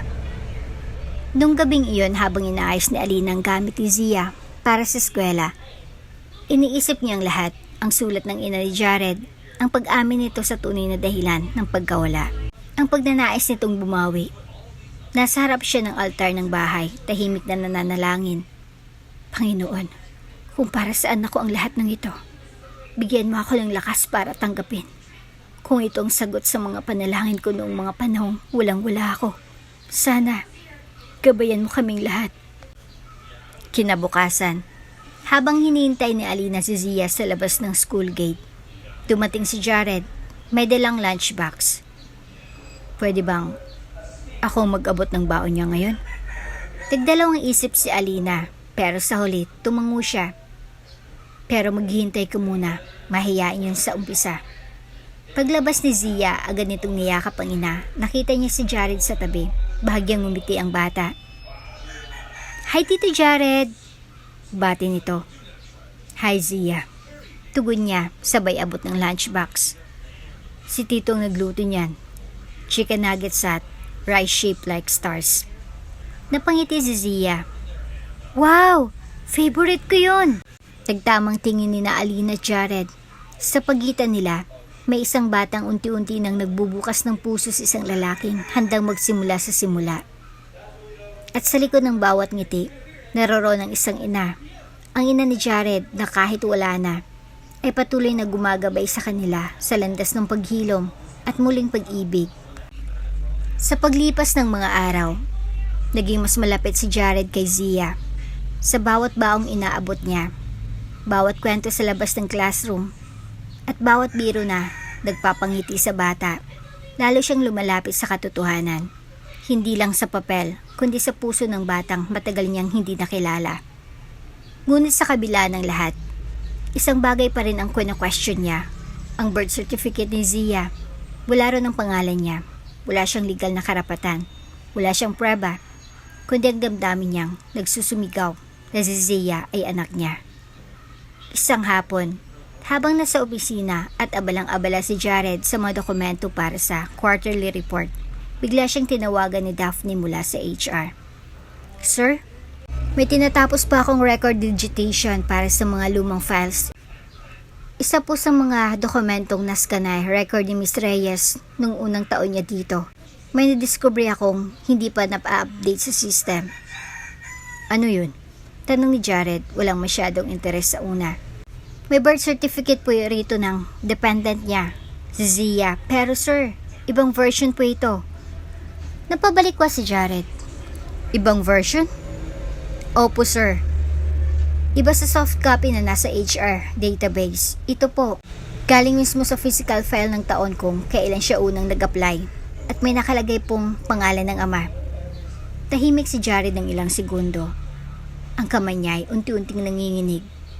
"Pakiscan mo nga at i-email sa akin." Makalipas lang ilang minuto, dumating ang PDF file sa kanyang inbox. Pinindot niya agad. Certificate of Live Birth. Name of child, Zia Reyes Alonte. Father, Jared Alonte. Parang pinatigil ng mundo ang tibok ng puso ni Jared. Ilang taon siyang nabuhay sa pangambang. Hindi niya alam ang totoo. Ilang buwan siyang pinagdudahan ang connection niya kay Zia. Ngunit ngayon, ang papel na ito na ang kumpirmasyon. Hindi siya makagalaw. Para siyang bata na binigyan ng regalo pagkatapos ng mahabang paghihintay. Regalong hindi mamahalin, kundi mas mahalaga pa sa anumang yaman. Katotohanan. Hindi na siya nagpatumpik-tumpik. Kinabukasan, sinadya niya si Alina sa opisina habang ito ay nasa pantry, nagkakape. "Pwede ba tayong mag-usap?" Seryosong sabi ni Jared. Napatingin si Alina, nakita niya agad ang hawak nitong envelope. Ramdam niya na ang bigat ng usapan, kaya't hindi pa nagsisimula. Dinala siya ni Jared sa maliit na conference room. Tahimik itong isinara ang pinto at inilapag ang envelope sa mesa. "May nahanap ako." Bumilis ang pintig ng puso ni Alina. "Ano yun?"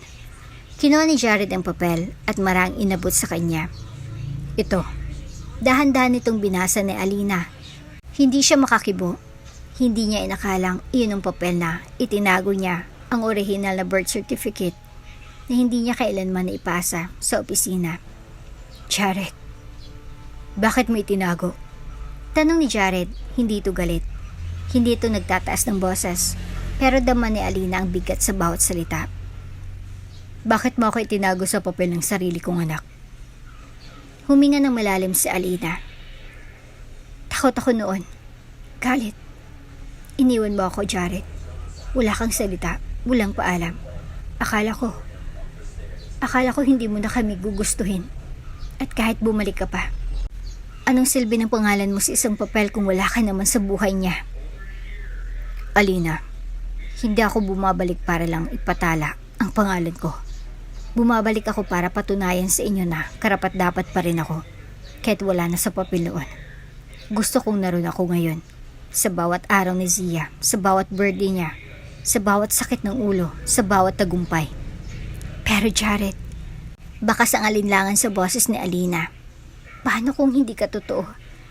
Paano kung ngayon lang to dahil na-guilty ka? Hindi. Dahil ngayon lang ako pinalayo ng totoo. Kinagabihan, habang pinapatulog ni Alina si Zia, tiningnan niya ito ng matagal. Walang kamali-mali ang bata na may malaking pagbabagong nagaganap sa paligid niya. Hindi niya alam nang ama niyang akala niya Tito Jared lang ay matagal nang pinagmamasdan siya sa bawat hakbang. Ma, bakit po umiyak si Tito Jared kanina? Napalingon si Alina. Kailan mo siya nakita umiiyak? Kanina po sa school. Akala niya, di ko siya nakita. Nakatayo siya sa gilid habang nagpa-practice kami ng sayaw. Umiyak po siya pero nakangiti. Napangiti si Alina habang may luha sa mata. Ma? Tanong ulit ni Zia. Oo anak. Si Tito Jared po bang tunay kong papa? Natigilan si Alina. Lahat ng kaba, takot, at lihim ay parang gustong sumabog sa oras na iyon. Pero sa wakas, hindi niya na pinigilan. Oo anak. Sagot niya, buo, at may pag-iyak. Siya ang papa mo. Tahimik si Zia, ilang segundo lang pero parang napakahaba. Tapos ay ngumiti ito. Okay lang po mama. Kasi kahit hindi mo po sinabi, ramdam ko naman kasi mahal ako ni Papa. Sa opisina kinabukasan, tahimik na pumasok si Alina. Tumigil siya sa harap ng opisina ni Jared. Kumatok siya at pumasok. Nasa harapan ni Jared ang birth certificate ni Zia. Naka-frame na.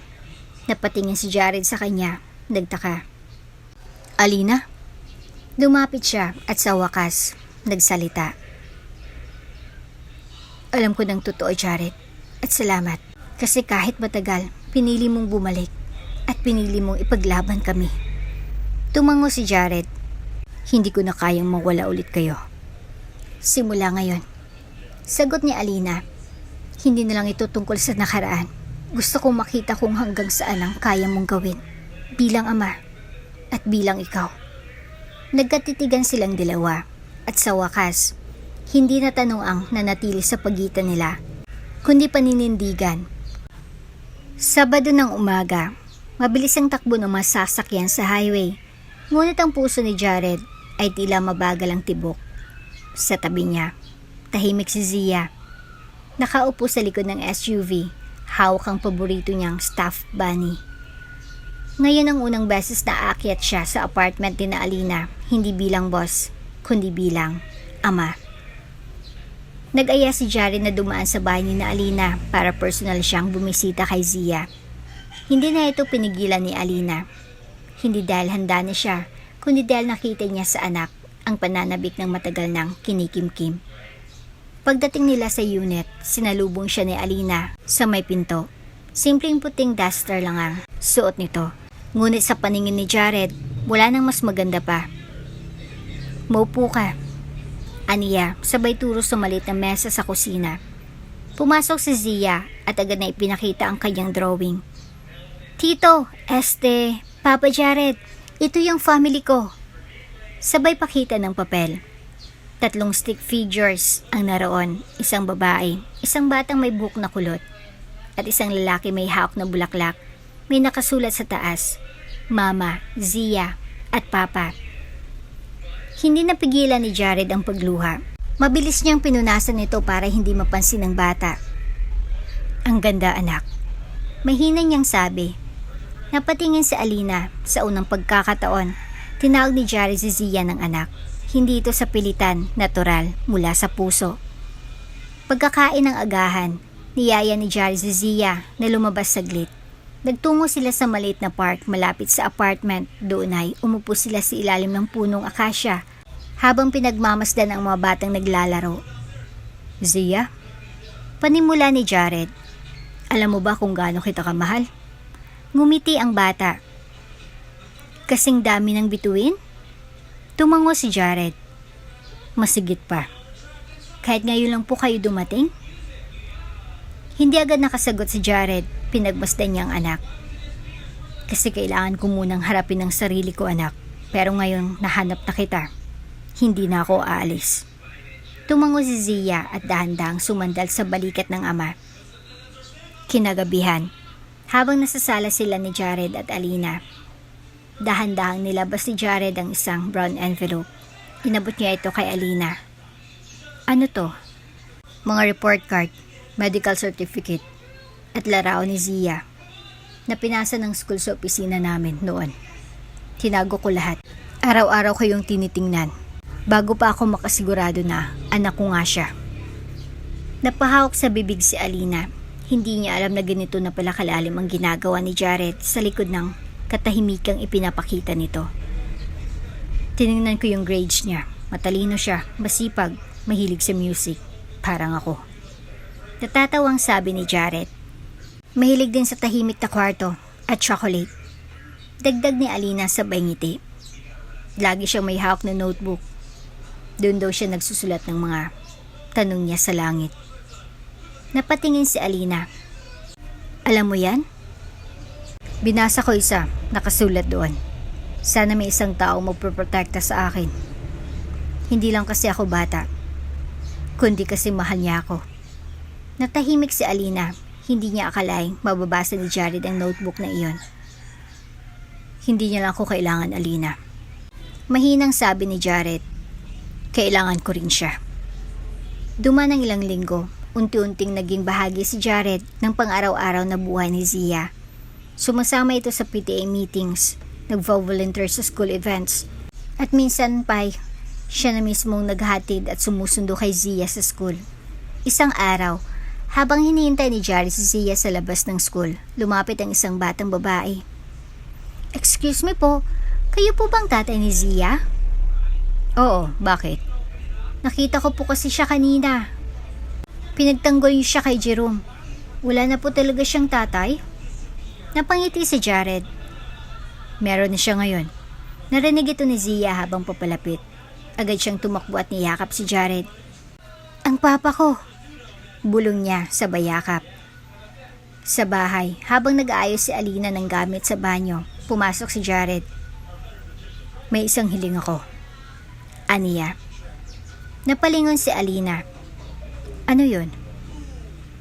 Gusto kong magpundar ng bahay para kay Zia at sana, kung papayag ka, para rin sa atin. Nagulat si Alina. Hindi mo kailangang gawin yon. Alam ko, pero gusto ko. Hindi lang dahil kaya ko, kundi dahil karapatan ni Zia magkaroon ng tahanan. Hindi lang bahay, tahanan na buo, na may mga halakhak. May lamesang puno ng pagkain. May kwentuhang tuwing gabi. Napaupo si Alina. Hindi ko alam kung anong sasabihin ko. Hindi mo kailangang sumagot ngayon. Pero sana, makita mong hindi na yung Jared na iniwan ka noon. Ito na yung Jared na pinili kang balikan, kasama si Zia. Sa huling araw ng buwan, inaya ni Jared si Alina at Zia sa puntod ng kanyang ina.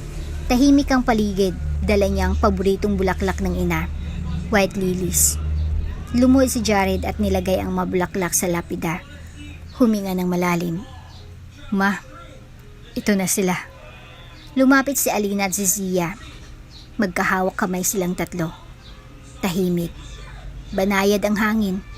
At sa katahimikan, ramdam ang presensya ng isang pusong matagal nang wala. Ngunit kailanman, hindi nawala. Lumipas ang mga araw at tila unti-unti nang bumabalik sa normal ang lahat para kina Alina, Jared at Zia. Ngunit sa puso ni Alina, hindi pa ganap na tahimik ang bagyo. Oo, tinanggap niya nang si Jared ang ama ng kanyang anak. Oo, nakita niya nang pagsusumikap nito bilang magulang. Pero bilang lalaki, bilang dating minahal, wala pa siyang sagot. Madalas niyang mapansin ang sarili na nakatitig kay Jared. habang nakipaglaro ito kay Zia sa labas ng bahay. Minsan, kapag nagluluto si Jared ng hapunan tuwing Sabado, yes, siya mismong nagboboluntaryo. Nakikita niyang lalaking iniwan ng nakaraan, ngunit ngayon may bagong anyo, mas mahinahon, mas maalaga at higit sa lahat, mas totoo. Isang gabi, habang naghuhugas si Alina ng pinggan at si Zia ay abala sa panunood ng cartoons, lumapit si Jared na may dalang maliit na bouquet ng daisies. Para sa'yo, aniya. Napatigil si Alina. Anong meron? Wala. Gusto ko lang alalahanin mo na kahit gaano ka kabisi, babae ka pa rin, babaeng dapat inaalagaan, kinagalang, at nililigawan. Napatingin si Alina sa kanya. Nililigawan? Tumango si Jared. Oo, gusto kitang ligawan, Alina. Hindi agad nakasagot si Alina. Sa totoo lang, nalito siya. Akala niya ay tapos ng parts ng buhay niya na may panliligaw. Isinara niya na ang puso sa posibilidad ng pag-ibig, lalo na mula sa taong minsang iniwan siya. Pero si Jared, hindi siya nagpaparamdam para lang sa anak. Hindi rin siya nagpapakitang gilas para lang magmukhang bayani. Kusa ang lahat, galing sa puso. Kaya't sa gabing iyon, matapos mapatulog si Zia, lumabas si Alina ng bahay at tinawagan si Jared. Hindi niya akalaing sasagutin agad ito. Hello? Sigurado ka ba? Tanong niya agad. Sigurado ka ba sa gusto mong gawin? Kung tungkol sa panliligaw ko, oo, matagal na akong sigurado.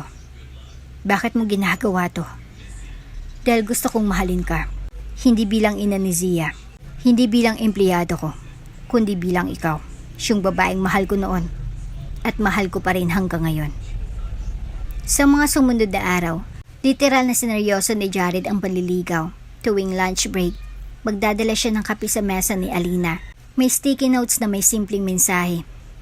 Para sa babaeng mas matapang pa sa kahit anong kilalang CEO. Ingat sa overtime. Uwi ka ng maaga, may batang naghihintay. May dinner bukas. Hindi kita inaasahan, pero sana dumating ka. Hindi ito bastos. Hindi ito nanggigipit. Lahat ay may paggalang. May distansyang sapat para hindi niya ma-feel na pinipilit siyang pumili. Pero sa tuwing babasahin ni Alina ang mga munting mensahe, hindi niya maiwasang mapangiti. Pati si Daphne sa opisina, napapansin na ito. Ay nako, Miss Reyes. Kung ganyan manligaw lahat ng boss, aba, edi ang saya ng corporate world. Tumigil ka nga. Natatawang sagot ni Alina kahit halatang kinikilig. Pero hindi lahat ay masaya para sa kanila. May lang empleyadong nag-uusap sa likod. Nako, baka ginagamit lang ni Miss Reyes si Sir Jared. Baka gold digger. Pabida masyado. Akala mo kung sinong malinis. Naririnig man nito ni Alina. Pinipili niyang manahimik. Hindi niya kailangang ipaliwanag ang sarili sa mga taong hindi naman kasama sa bawat gabi ng kanyang anak na may asthma. Hindi nila alam ang hirap na dinaanan niya, ang lungkot, ang pagtitiis. Hindi rin nila alam na hindi siya ang naghabol. Nagbalik, si Jared. Isang gabi, habang nasa harap ng apartment si Jared, may dala itong gitara. Anong ginagawa mo rito? Tanong ni Alina, lumabas ng bahay, naka-duster pa. May hawak pang tabo. Serenata, sagot niya sabay ngiti. Kabi na Jared, may kapitbahay. Maikli lang to, promise. At nagsimula siyang tumugtog. Kung ako'y muling iibigin, sana'y ikaw na nga. Napatawa si Alina sabay iling. Nababaliw ka na talaga. Hindi, matagal na kitang mahal. Kinabukasan, habang sinusuklay ni Alina ang buhok ni Zia bago pumasok, nagtanong ang bata, Ma, magiging boyfriend mo na po ba si Papa? Napalingon si Alina. Bakit mo naman naitanong? Kasi po, sweet na sweet kayo. Parang sa cartoons, yung babae, kunwari galit, pero happy naman talaga. Talaga? Natawa si Alina.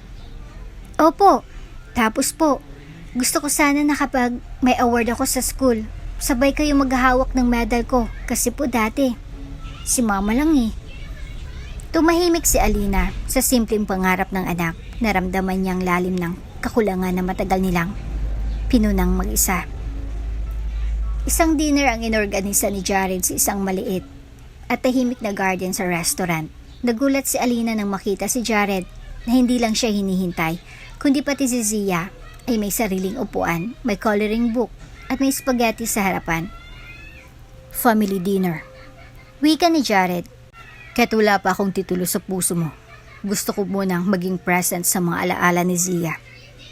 At sa gabing iyon, habang pinagmamasdan ni Alinang mag-ama na nagtatawanan, nagkukwentuhan at nagkukulitan, isang tanong ang bumalot sa kanyang isipan.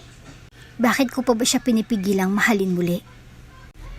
Isang gabi, habang binabantayan ni Alinang tulog na si Zia, hindi niya mapigilang mapabuntong hininga. Tulog ang anak, pero ang puso niya gising na gising. Punong-puno ng tanong, damdamin at takot. Pilit niyang inuunawa ang mga nangyari mula sa gabi ng pag-iwan ni Jared sa araw ng pagbalik nito at sa bawat beses na pinili niyang itago ang sakit. Hanggang sa ngayon, kung saan muling kumakatok ang pag-ibig. Pero sa bawat pagsubok na nalampasan niya, may isa siyang hindi kayang ipakita, ang pagod. Pagod sa pagiging matapang palagi, pagod sa pagtatanggol sa sarili, pagod sa pag-iwas sa damdaming. Sa simula pa lang, gusto niya nang yakaping muli. Kinabukasan, nagulat si Alina nang makitang isang matandang babae sa labas ng opisina. Namumugto ang mata nito at nakasuot ng simpleng blouse. Ano pong may tutulong ko sa inyo? Tanong ni Alina. Miss Reyes ka ba? Tanong ng babae. Opo. Ako po si Lilia. Ako po ang yaya ng nanay mo noon, bago siya pumanaw. Napasinghap si Alina. Ha? Si mama? Opo. Hindi ko alam kung naiparating ko sa iyo noon. Pero may ipinagbilin siya sa akin. Matagal ko nang gustong sabihin sa iyo, pero hindi ko alam kung paano kita mahahanap. Mabuti na lang at nakita kita sa isang article, yung kay Sir Jared. Nabasa ko ang pangalan mo. Agad niyang inaya ang matanda sa isang tahimik na conference room. Bago siya pumanaw. Panimula ni Aling Lilia. Sinabi niya sa akin na si Jared ang nagbayad ng operasyon niya sa puso. Hindi siya umamin kahit kanino, pero ako, narinig ko mismo sa doktor. Natigilan si Alina. Si Jared? Opo, kahit nasa Amerika pa siya. Pinaprocess niya lahat. Confidential daw. At alam mo ba kung bakit hindi siya nagpakita sa iyo noon? Umiling si Alina, nanginginig ang mga kamay. Dahil sinabi ng mama mo sa kanya na huwag ka nang guluhin. Hayaan mo na siyang makabangon mag-isa. Sabi ng mama mo noon. At si Jared, sumunod. Sa kabila ng lahat ng gusto niyang bumawi, tiniis niyang mapalayo para lang marespeto ang kahilingan ng ina mo. Hindi napigilan ni Alinang luha. Hindi dahil sa bigat ng revelasyon, kundi sa pag-uunawa na sa lahat ng oras ay akala niya iniwan siya. May tahimik na pagmamahal pa lang umaalalay. Gabi, umuulan, tulog si Zia. Tahimik si Alina sa kusina habang iniinit ang tubig para sa tsaa. Tumawag siya kay Jared. Hello? Sagot nito agad, may bahagyang kaba sa boses. Pwede ka bang dumaan? Tanong ni Alina, mahina ang tinig. Kahit saglit lang. Darating ako. Agad na tugon ni Jared. Makaran ng ilang kalahating oras. Basang-basa si Jared nang dumating. May hawak pang payong at nakasuot ng light jacket. Pagpasok niya, inabot ni Alina ang tuwalya. Salamat. Aniya, bakit mo ako pinatawag? May nalaman ako tungkol kay mama at tungkol sa'yo. Hindi nagsalita si Jared, hinintay niyang matapos si Alina. Yung pagpapaopera niya, yung pagsuporta mo kahit hindi kita kinakausap, yung paglayo mo, kasi pinakiusapan ka ng mama ko. Tumango si Jared, tahimik. Ayokong dagdagan pang bigat mo noon. Nagtagumpay ka. Bulong ni Alina. Pero alam mo kung anong hindi ko na itago. Ano? Yung pagmamahal. Nagkatitigan sila, walang salita. Tanging pagtibok ng puso lang ang naririnig. Muli, nagsalita si Alina. Jared, hindi ko alam kung handa na ba talaga ako. Pero sa mga panahong pinatunayan mo ang sarili mo, sa lahat ng panahong mas pinili mong maghintay kaysa piliin ako, doon ako unti-unting naniwala. Lumapit si Jared, hawak niya ang mukha ni Alina, ngunit hindi niya ito hinalikan. Sa halip, bumulong siya. Hindi ko kailanman ginustong iwan ka. Pero ngayong nandito ako, hindi na ako aalis. Hindi dahil sa obligasyon, kundi dahil sa pagmamahal. Napaluha si Alina at sa wakas, sa ilalim ng ulan, sa malamig na gabi na puno ng alaala, niyakap niya si Jared, mahigpit, buo, at walang pag-aalinlangan. Kinabukasan, habang inaayos ni Jared ang school shoes ni Zia, napatingin ito sa kanya. Papa? Oo anak. Totoo po ba na magkasama na kayo ni Mama? Ngumiti si Jared. Baka, oo. Tapos po, magkasama na kayo palagi? Tulad ni na Jiro at Mami niya? Kung papayag ang mama mo. Oo, gusto mo ba yun? Tumango si Zia. Sobra! Isang simpleng linggo, sa gitna ng pagtahimik ng dating unos, unti-unti nang bumabalik ang liwanag sa mundo ni Alina. At sa bawat araw na lumilipas, isa lang ang malinaw. Ang sugat ay hindi kailangang mabilisan ng paghilom. Pero kapag ginamot ng tamang pagmamahal, gumagaling din ito. Maagang umulan sa araw na iyon. Tila ang langit ay lumuluwas sa tuwa, hindi sa lungkot. Sa loob ng maliit na apartment ni Alina, abala sila Zia sa pagpili ng isusuot. May espesyal na okasyong nagaganap sa eskwela ni Zia. Recognition Day. At may sorpresang hinanda si Jared na hindi pa nila alam. Mama, tingin mo ba bagay itong pink dress?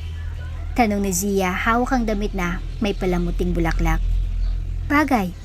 Sagot ni Alina sabay ayos ng buhok ng anak. Para kang prinsesa. Ikaw po mama. Balik ni Zia.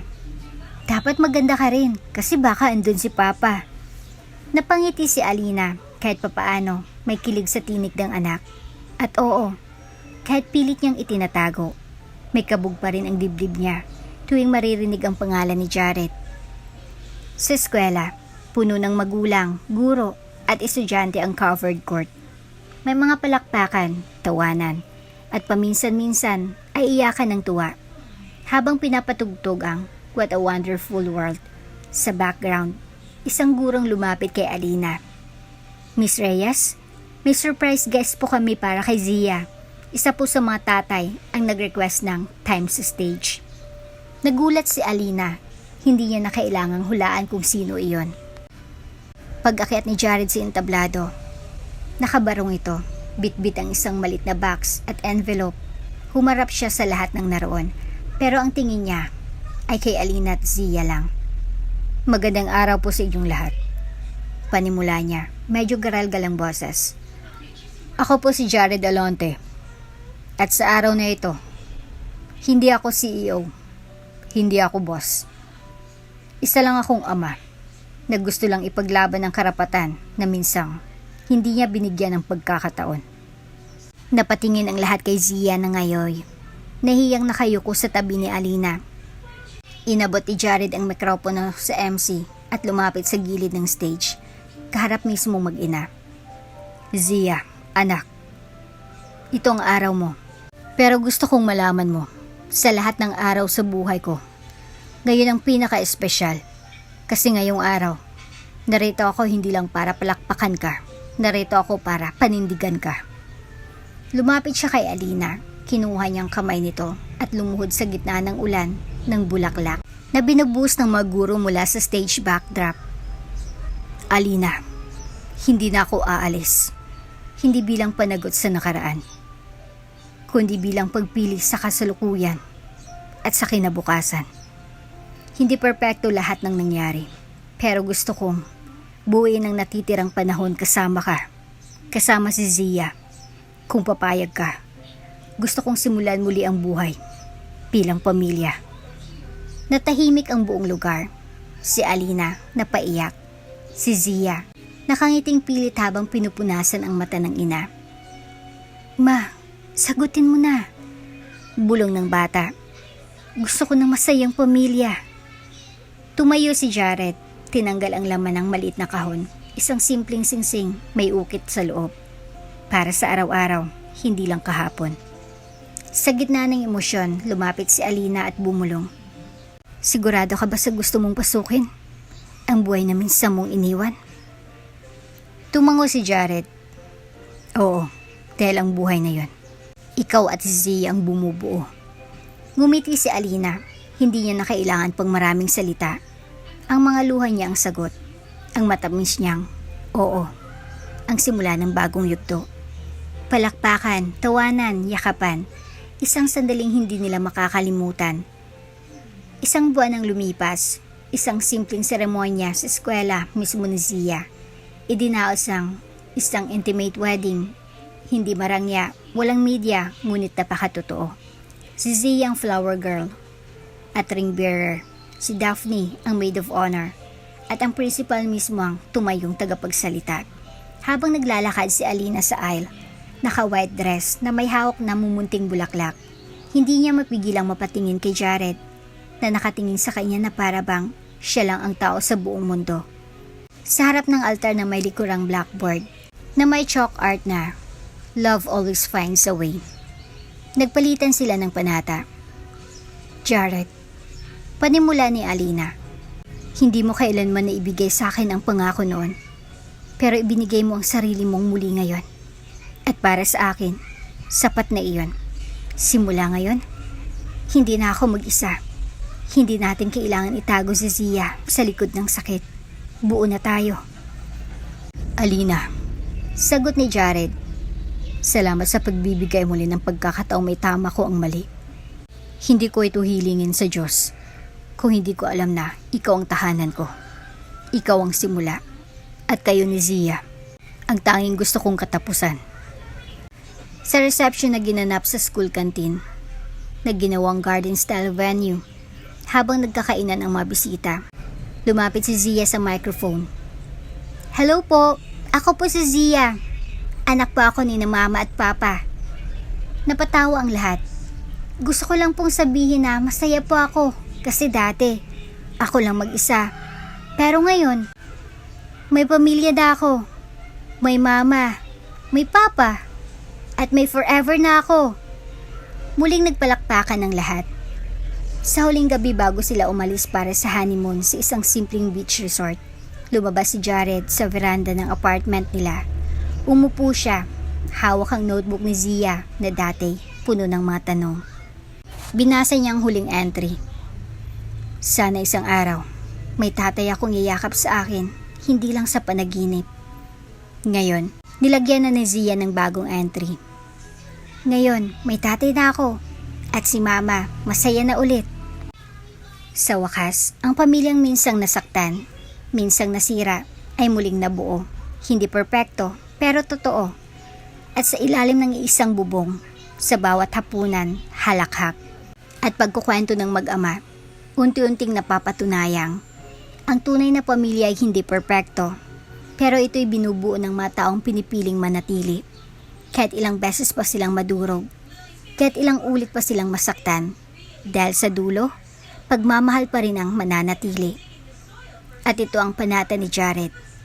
Hinding-hindi niya na muling iiwan ng pamilyang matagal niyang pinangarap. At dito na nga po nagtatapos ang ating kwento. Hanggang sa muli!